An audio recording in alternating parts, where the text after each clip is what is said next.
Halo, perkenalkan kami dari kelompok 3 mata kuliah Bahasa Indonesia. Di sini kami akan membahas mengenai ruang lingkup tulisan, jenis-jenis tulisan, dan manfaat membuat tulisan.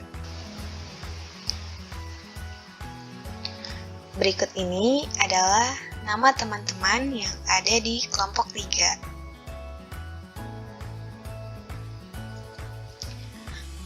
Pertama, kami akan membahas mengenai ruang lingkup tulisan. Ruang lingkup adalah penjelasan tentang batasan sebuah subjek yang terdapat di sebuah masalah. Bila diartikan secara langsung, ruang lingkup adalah batasan. Batasan yang dimaksud dalam ruang lingkup berupa faktor yang diteliti seperti materi, tempat, dan waktu, serta sebagainya. Sedangkan makna dalam arti sempit, ruang lingkup adalah suatu hal atau materi. Ruang lingkup mencakup tulisan dalam konteks, berinteraksi dengan orang lain, menafsirkan, menganalisis, dan mengevaluasi tulisan.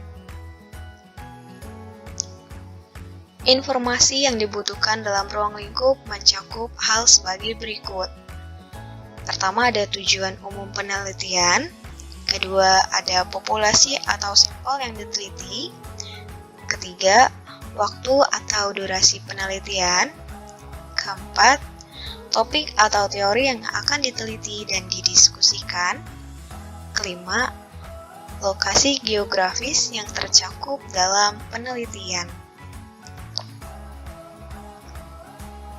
Aspek-aspek ruang lingkup. Pertama, ada mendengarkan, berbicara, membaca, dan menulis. Manfaat ruang lingkup tulisan. Pertama, pembahasan dalam penelitian jadi lebih fokus, agar pembahasan tidak terpecah kepada hal yang tidak berhubungan dengan subjek yang dibahas. Kedua, meringankan pembahasan, sehingga definisi dan pengertian dari suatu bahasa bisa lebih tepat. Ketiga, masalah lebih cepat diselesaikan. Jenis-jenis tulisan. Jenis tulisan yang diketahui secara umum sebagai berikut. Pertama, ada jurnal. Jurnal merupakan catatan tertulis harian berdasarkan suatu kejadian, pengalaman, dan pengamatan yang dialami penulis. Jurnal biasanya bersifat terbatas yang hanya ditujukan untuk koleksi pribadi. Namun, tidak menutup kemungkinan jurnal juga dibagikan kepada orang lain. Kedua, fiksi. Jenis tulisan fiksi mungkin paling sering dikerjakan ketika duduk di bangku sekolah. Fiksi atau karangan biasanya ditulis dengan tema tertentu dalam bentuk prosa atau berupa analisa, spekulasi, atau informasi yang bersifat tidak sebenarnya. Ketiga, puisi. Puisi merupakan salah satu karya sastra yang banyak digemari orang, mulai dari usia belia, remaja, hingga orang tua. Para penyuka sastra pasti sudah tidak asing lagi untuk mengenali apa itu puisi. Puisi adalah salah satu media yang sering digunakan untuk menyampaikan pesan.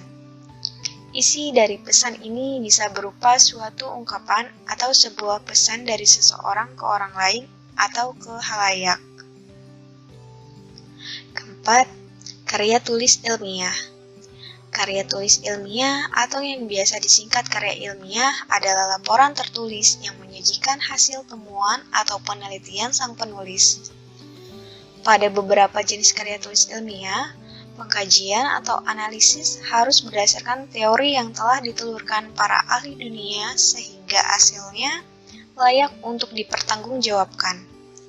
Dengan demikian, hasil pengkajian atau analisis bisa dijadikan acuan bagi peneliti atau penulis lain di kemudian hari. Jenis karya tulis ilmiah meliputi artikel ilmiah, makalah, paper, skripsi, tesis, dan disertasi. Kelima, autobiografi. Jenis tulisan autobiografi merupakan sebuah tulisan yang menceritakan tentang cerita atau kisah kehidupan seseorang yang ditulis oleh orang yang sama. Dengan kata lain, penulis autobiografi menceritakan kisahnya sendiri. Autobiografi ditulis berdasarkan pengalaman dan kenangan pahit manis dari sang penulis. Yang membedakan dari biografi adalah kemurnian dari cerita yang ditulis karena berasal dari kisah pribadi tanpa melibatkan sangkut paut penulis lain. Berdasarkan tujuannya, dikenal 4 jenis tulisan.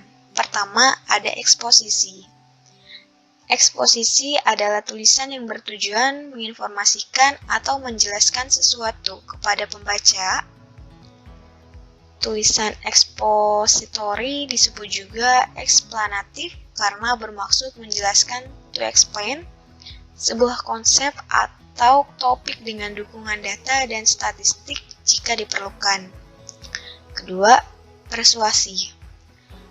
Persuasi adalah tulisan yang berisi pendapat penulisnya guna mempengaruhi, meyakinkan, dan mengajak pembaca agar melakukan sesuatu. Tulisan pada teks persuasi bersifat subjektif karena isinya merupakan murni pandangan pribadi penulisnya mengenai suatu topik. Ketiga, ada narasi. Narasi merupakan tulisan yang berisi cerita atau penuturan penulisnya tentang kejadian nyata ataupun fiktif. Narasi adalah salah satu jenis pengembangan paragraf dalam sebuah tulisan yang rangkaian peristiwa dari waktu ke waktu dijabarkan dengan urutan awal, tengah, dan akhir. Narasi berasal dari kata to narrate, yang artinya bercerita atau storytelling. Cerita adalah rangkaian peristiwa atau kejadian secara kronologis baik fakta maupun rekaan atau fiksi.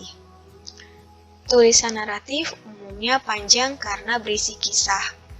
Penulis tidak saja berusaha menyajikan informasi, tetapi juga berusaha mengkonstruksi dan mengkomunikasikan cerita lengkap dengan karakter, konflik, dan setting. Keempat, ada deskripsi. Tulisan deskripsi adalah karya tulis berupa gambaran detail tentang sesuatu baik fiksi maupun non-fiksi. Contoh tulisan deskripsi termasuk puisi, jurnal, gambaran alam, novel, naskah drama, atau gambaran tentang sebuah konsep atau gagasan atau ide. Berasal dari kata describe atau menggambarkan. Tulisan deskriptif menjabarkan atau menggambarkan suatu objek seperti benda, tempat, atau suasana tertentu yang melibatkan panca indera seperti penglihatan, pendengaran, pengecapan, penciuman, dan perabaan. Memaparkan ciri-ciri fisik dan sifat objek tertentu seperti ukuran, bentuk, warna, dan kepribadian secara jelas dan terperinci, serta menyajikan kata-kata atau frasa yang bermakna kata sifat atau keadaan. Manfaat dalam membuat tulisan. Pertama, menulis berarti menciptakan jembatan berkomunikasi dengan diri sendiri maupun orang lain. Kedua, kebiasaan menulis akan mengasah dan mempertajam kemampuan diri sendiri dalam berbahasa tulis. Ketiga, dengan menulis akan membantu orang lain dalam menghadapi dan memecahkan masalah yang sama dengan yang dihadapi si penulis. Keempat, menulis dapat mengasah daya nalar dan daya ingat seseorang. Kelima, dapat melatih ketajaman untuk berkonsentrasi. Manfaat berikutnya, menulis kreatif akan menjadi sumber penghasilan. Aktivitas menulis dapat memperbanyak teman dan sahabat. Manfaat menulis adalah sarana aktualisasi diri seseorang. Berikutnya, kemampuan menulis menjadi sebuah prestasi. Berikutnya, kegiatan menulis mendatangkan kepuasan batin dan menulis akan menambah pengetahuan dan wawasan seseorang. Sekian pembahasan yang dapat kami berikan. Kurang lebihnya kami mohon maaf. Terima kasih atas perhatiannya.